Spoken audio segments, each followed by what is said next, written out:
আসসালামু আলাইকুম গাইজ, আপনারা সবাই কেমন আছেন? আশা করি ভালো আছেন। আজকে আপনাদের দেখাবো যে একটা মেসেঞ্জার আইডি কিভাবে খুলতে হয়। তো চলুন আজকে আমরা চলে যাই। প্রথমে আমরা যাব প্লে স্টোরে। তো চলুন প্লে স্টোরে ক্লিক করি। তারপরে এখানে আপনারা সার্চ অপশনে যাবেন, যে এখানে সার্চ করবেন মেসেঞ্জার বলে অ্যাপসটি। আমি সার্চ করলাম। তারপর আপনারা এখানে ইনস্টল বলে অপশন আছে, এই ইনস্টল বলে অপশনটা চাপ দিবেন। প্রথমে আপনারা ইনস্টল করে নেবেন। আমি অ্যাপসটা ইনস্টল করে নিলাম।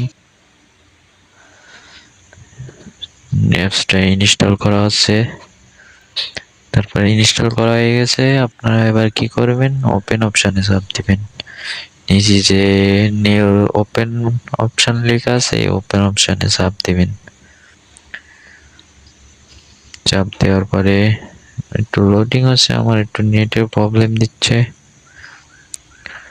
এরপরে আপনারা মোবাইল নাম্বার আর ইমেইল নাম্বার লেখা আছে, এখানে আপনারা আপনাদের মোবাইল নাম্বারটা সেট করে দিবেন। আমি আমার মোবাইল নাম্বারটা সেট করে দিলাম। তারপর নিচে যে পাসওয়ার্ড অপশন আছে, পাসওয়ার্ড অপশনটা আপনারা আপনাদের মতামত অনুযায়ী পাসওয়ার্ড দেবেন। আমি আমার পাসওয়ার্ডটা দিয়ে দিলাম। তারপরে দেওয়ার পরে আপনারা যে লগ ইন অপশন আছে, এই লগ ইন অপশনে চাপ দিবেন।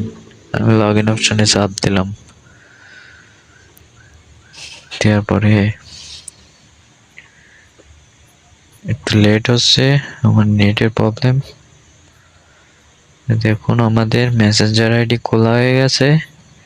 আপনারা কি করবেন, নট নাও এসে চাপ দিবেন।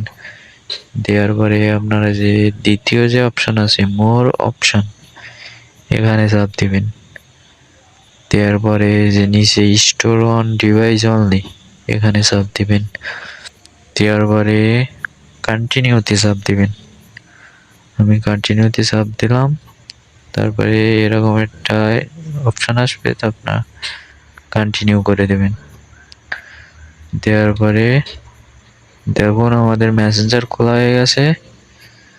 এইভাবে আপনারা আমার ভিডিওটা সম্পূর্ণ দেখে আপনারা মেসেঞ্জার খুলতে পারবেন খুব সহজেই।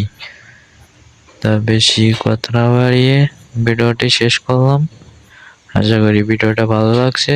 ভালো লাগলে লাইক, শেয়ার এন্ড কমেন্ট করে পাশে থাকবেন সবসময়।